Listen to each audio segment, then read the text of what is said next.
여러분은 외계인이 있다고 믿으십니까? 청중 여러분 중에 나는 외계인이 있다고 생각하시는 분 손 한번 들어보시죠. 그렇게 많지 않네. 그러니까 없다고 생각하시는 분. 왜 안 믿으시죠?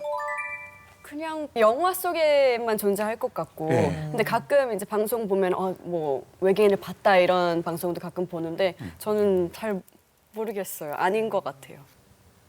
저는 뭐 저런 그림이 있잖아요. 사진. 외계인 사진 저런 건 믿지 않아요. 하지만 저는 우주에는 반드시 외계인이 있고 아주 많다고 생각합니다. 왜냐하면 이 우주가 너무 크기 때문이에요. 빛이 1초에 지구를 7바퀴 반돈다 그랬는데 우리가 가장 멀리 가본 곳이 달입니다. 달까지요. 빛의 속도로 1.2초밖에 안 걸려요. 태양까지는 8분 20초가 걸리거든요. 1.2초밖에 걸리지 않는 달도 가본 사람이 20납작밖에 안 돼요. 우리가 아는 것은 아주 작죠. 그런데 우리 은하에는 약 1000억 개의 별이 있습니다. 태양 같은 별이 우리 은하에만 1000억 개가 있어요. 근데 이 우주에는 1000억 개의 별이 있는 은하가 최소한 1000억 개는 있어요. 그러니까 어마어마하게 큰 거잖아요. 이렇게 커다란 우주에 우리만 살고 있다면 우주가 너무 아깝잖아요. 지구에서 생명체가 발생할 수 있다면 다른 행성에도 생명체가 발생할 수 있었을 것이고 또 지구에서 46억 년이 걸려가지고 인간 같은 지적 생명체가 생겼다면 그 다른 행성에서도 그만큼의 시간이 있었다면 충분히 지적 생명체가 등장할 수 있겠죠. 우리가 외계인을 만나볼 확률이 있을까요? 무지 많을 것 같은데 사실 저렇게 외계인이 여기 지구에 왔을까라고 생각하지는 않아요.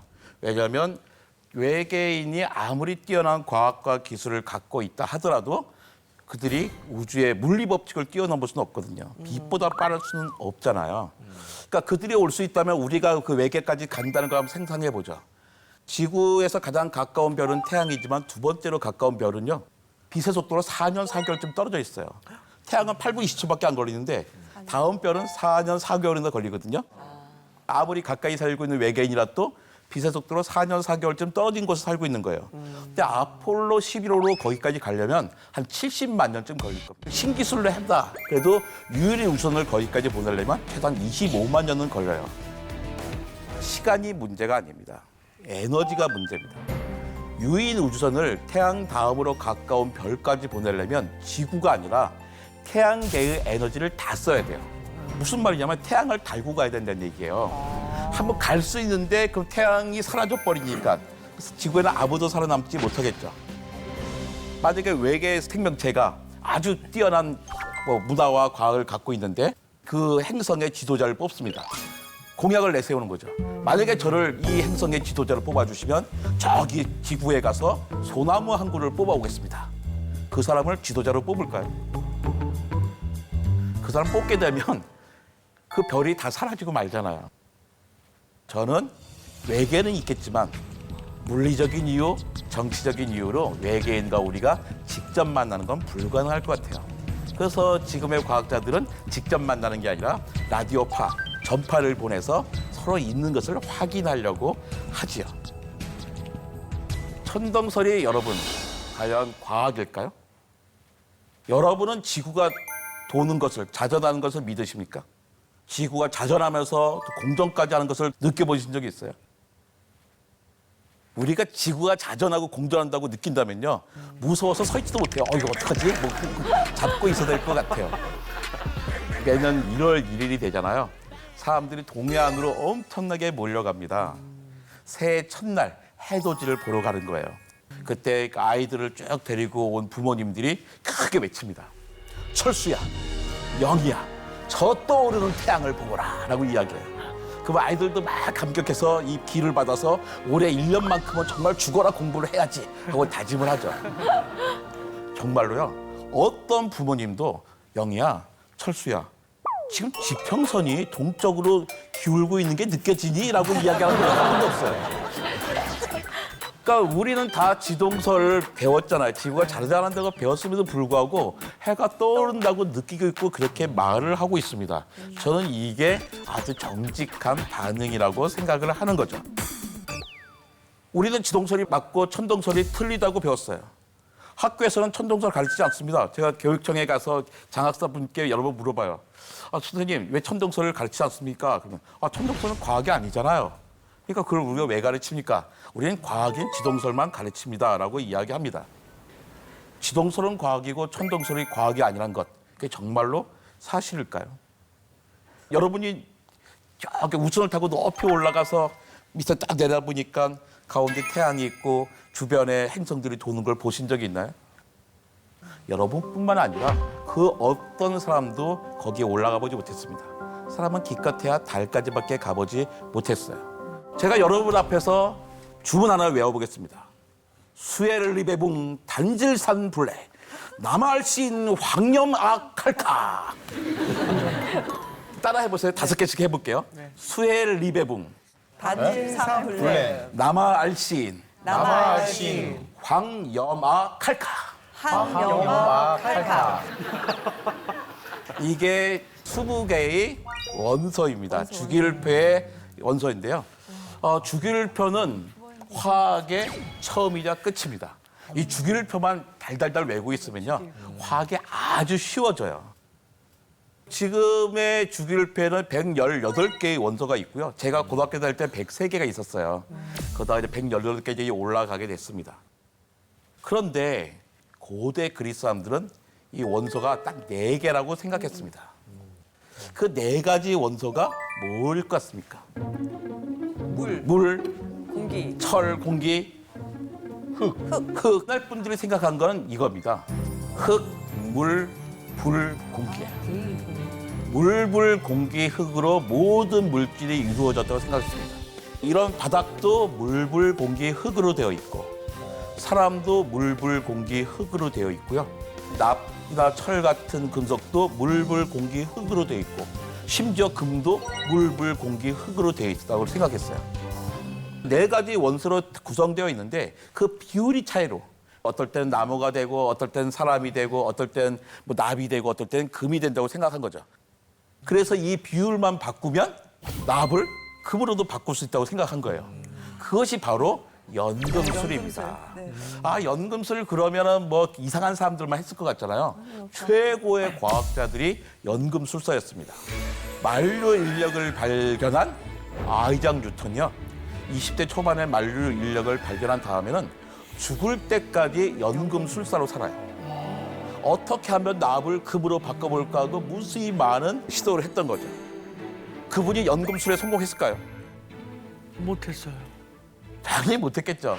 성공했을 리가 없습니다. 연금술에 성공한 사람은요, 우리가 아는 사람은 호그와트의 교장 선생님, 덤블도어 교장 선생님밖에 없습니다. 친구인 플라멜과 함께 성공했다고 그래요. 소설에만 나오는 이야기입니다. 근데 그 사원소설은 고대에 여러 가지 생각을 주었습니다. 이 4가지 원소는 자기의 자리가 있었습니다. 공기를 가장 기본으로 생각해보죠. 공기가 위로 올라가잖아요. 공기의 자리는 꽤 위입니다. 공기와 물의 자리는 어떻게 될까요? 물속으로 그러니까 풍선을 잡고서 막 들어가는 거예요. 그러니까 손을 놓는 순간 어떻게 됩니까? 풍선은 다시 위로 올라가죠. 그 이유가 뭐냐면 공기의 자리는 물보다 위고 물의 자리는 공기보다 아래이기 때문이에요. 또 불을 피우면 어떻게 되죠? 위로 올라가요. 불은 맞아요. 위로만 올라가기만 하잖아요. 그 이유는 불의 자리는 공기보다도 더 위이기 때문인 거죠. 그러면 호숫가에서 우리가 돌을 하늘 높이 던지면 어떻게 될까요? 공기를 뚫고 올라간 돌이 결국은 공기를 뚫고 내려와서 물을 뚫고 들어가서 호수 바닥에 깔리겠죠. 돌의 자리는 물보다 아래이기 때문이죠. 4가지 원소로 이루어져 있는데 만물이 그 만물의 자리는 정해져 있는 거예요. 근데 이것이 그 당시의 사람들에게는 뭔가 사회 체제를 안정화시키는데 도움이 되는 거였습니다. 그러니까 귀족들이 이야기하는 거죠. 평민들, 노예들 잘 들어. 당신들이 아무리 노력을 하고 세상을 바꾸려고 해봐야 소용없는 일이야. 왜냐하면 흙, 물, 공기, 불이 있듯이 이 세상은 노예, 평민, 귀족이라는 자리가 정해져 있기 때문이지. 너희가 아무리 위로 올라가 하더라도 결국은 바다로 내려갈 수밖에 없으니까 다 포기하고 이렇게 안정적으로 살자고 이런 계획, 사회의 이데올로기로 또 이용이 됐죠. 또 그뿐만 아니라 이걸 가지고서 우주의 구조도 생각했습니다. 아리스토텔레스 선생님은 그러니까 이 우주가 완벽한 공 모양이라고 생각했어요. 구 모양. 공은 무수히 많은 대칭면이 있잖아요. 이렇게 어디서 보더라도 똑같은 면이 있으니까 이건 정말 완벽한 도형이구나. 완벽한 기하학적 구조야. 그러니까 우주도 당연히 우주는 완벽하니까 구처럼 생겼겠지. 근데 흙은 구에서 가장 아래에 있어야 되는 거예요. 우주에서. 근데 공이면 어떻게 해요? 공에서 가장 아랫부분은 어디서 보더라도 가장 아래쪽이니까 구의 중심이겠죠. 그러니까 흙은 우주의 한 가운데 있어야 되는 겁니다. 어스라 그러는데 지구도 어스잖아요. 그러니까 우주의 한가운데 흙이 있고 그 위에 물이 있고 물 위에는 공기가 있고 공기 위에는 온갖 불들이 있다는 거죠. 그리고 제일 마지막 공에는 별들이 촘촘히 박혀 있다고 생각했습니다. 그러니까 모든 별들은 같은 곳에 있다고 생각한 거죠. 이 우주관에 따르면 우주의 중심에는 지구가 있고 그 위에 달, 수성, 금성, 화성, 목성, 토성이 돌고 있어요. 마지막에는 별들이 붙어 있고요. 근데 그러던 어느 날 희한한 현상을 발견합니다. 모든 천체는 지구를 중심으로 완벽히 돌고 있는데 어느 날 하늘을 봤더니 화성이 앞으로 쭉 갑니다. 가다가 어느 순간 서요. 그리고 다시 거꾸로 돌아갑니다. 그리고 다시 앞으로 갑니다. 사람들은 당황하죠. 아니 아리스토텔레스 선생님 말씀이 틀릴 리가 없는데 어떻게 이렇게 됐지? 이럴 때 프톨레마이오스라고 하는 기가 막힌 과학자가 해법을 찾아냅니다. 바로 주전원이라는 장치를 만든 거예요. 화성이 지구를 중심으로 돌고 있기는 한데 그냥 도는 게 아니라 그 궤도에 중점을 둔 작은 원을 그리면서 돈다는 거예요. 저걸 주전원이라고 합니다. 주전원 때문에 하늘에서 보기에 화성이 거꾸로 갔다가 앞으로 간다는 거죠. 아, 얼마나 천재적인 해석입니다. 아리스토텔레스가 말씀하신 대로 천체가 완벽한 원운동을 하면서 돈다는 그 우주관이 그대로 유지될 수 있었기 때문이죠. 근데 저것뿐만 아니어서 여러 가지 문제가 생깁니다. 뭐 계절마다 태양의 이동 속도가 다른 문제도 생기기도 하고요. 근데 문제가 생길 때마다 조금씩 새로운 장치를 만들어서 이 천동설의 우주관을 계속 유지시키고 있었습니다. 이렇게 2000년 이상이 지나갔습니다. 그럴 때 다른 생각을 하는 사람이 등장했어요. 이때 바로 코페르니쿠스입니다. 코페르니쿠스는 아리스토텔레스 이후에 2000년 다음에 사람이거든요.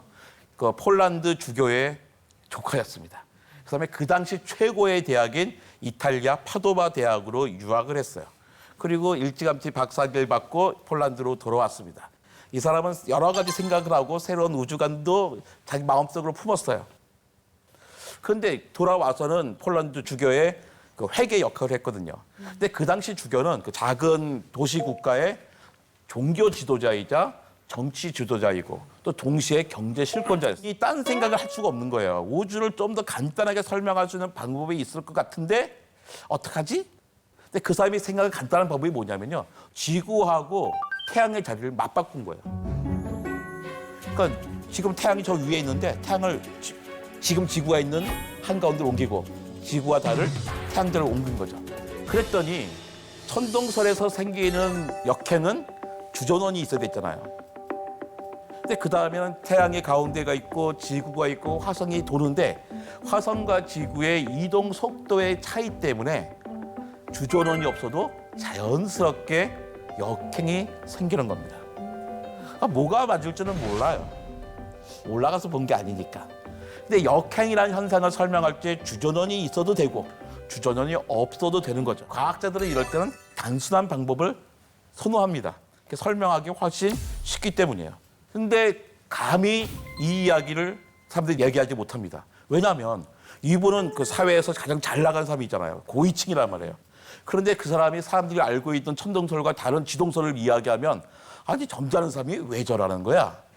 아니 주교님은 저런 엉뚱한 생각하는 사람을 그래 자기 조카라고 높은 자리에 중용했다는 거야? 이래도 되는 거야? 그러니까 자기도 핀잔을 듣고 싶지 않고 자기 외삼촌에게도 어떤 누를 끼치고 싶지 않아서 그냥 꾹 참고 있습니다. 그러다가 1543년에야 죽기 직전에 천체의 회전에 대하여라는 책을 씁니다.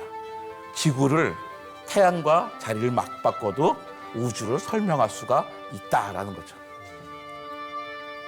이 책이 처음 나왔을 때 되게 막 충격적이었을까요? 충격이죠. 1859년에 찰스 다윈이 종의 기원을 펴냈잖아요. 그 다음에 난리가 났었습니다. 아니 사람이 원숭이처럼 이렇게 뭐 진화됐단 말이야. 하나님이 탁 창조한 게 아니고. 그런데 이때는 천체 회전에 대해가 나올 때는 별로 문제가 없었어요. 왜냐하면 사람들이 그 책을 이해하지 못했기 때문입니다. 이 책이 금서가 된 거는요. 책이 나온 지 73년이 지난 1616년의 일입니다. 그리고 코페르니쿠스 다음에 갈릴레오가 등장을 합니다. 이 갈릴레오는 그때 파도바 대학의 세계 최고의 파도바 대학의 수학 교수였어요. 근데 그 당시 수학 교수는요 별 볼 일이 없는 자리였습니다. 연봉이 신학 교수의 12분의 1밖에 안 돼요. 그러니까 신학 교수 한 달 월급으로 1년을 살아야 되는 거죠. 근데 이 사람이 코페르니쿠스 책을 읽고서 이해했습니다. 하지만 결정하지 않았어요. 천동설로도 설명할 수 있고 지동설로도 설명할 수 있었기 때문이죠. 근데 1609년에 갈릴레오가 소문을 하나 듣습니다. 어떤 사람이 망원경을 갖고 이탈리아로 귀국했다는 거예요. 망원경은 1608년에 네덜란드의 안경공인 리페르 쉐이라는 사람이 만들었어요. 그리고 1609년에 누군가 갖고 들어왔는데 귀족들도 너도 나도 갖고 싶으니까 하나씩 주문을 합니다. 이 사람들이 그 망원경으로 뭐 했냐면 적의 동태를 살피든지 아니면 숲에서 뛰어노는 노루를 구경하든지 아니면 건너편 성에 있는 아가씨들을 훔쳐보는 데 썼습니다. 근데 유일하게 딱 한 사람이 그 망원경으로 하늘을 봤어요. 바로 갈릴레오입니다. 갈릴레오는 이 망원경으로 하늘을 보다가 목성에서 4개의 달을 발견합니다. 이거 되게 충격적인 일이었어요. 아니 목성에도 달이 있을 수 있지 왜? 그게 뭐 대단한 일이라고? 정말 대단한 일입니다. 왜냐하면 아리스토텔레스 선생님이 뭐라 그랬냐면 모든 천체는 지구를 중심으로 돈다 그랬거든요. 모든 천체가 지구 중심으로 돌아야 되는데 목성을 도는 천체가 4개가 있는 거예요. 아리스토텔레스 선생님의 권위에 엄청난 상처가 나온 겁니다. 그러니까 그전에는 천동설도 맞고 지동설도 맞고 잘 모르겠어 둘 다 설명이 되는데 이쯤 되니까 어떻게 해요? 지동설로 결정을 해도 되는 상황이었죠. 그런데 지동설을 주장했다가 불타 죽은 사람도 있거든요. 그 이야기를 어디서 하고 다닐 수가 없는 거예요. 근데 마침 1623년에요. 갈릴레오의 오랜 친구였던 우르노바 8세가 교황으로 즉위했습니다. 그러니까 어떻게 해요? 안심이 되죠. 설마 내 친구가 나를 불태워 죽일 일은 없잖아 생각이 드는 겁니다. 그것도 마침 목성에서 달을 4개 발견했잖아.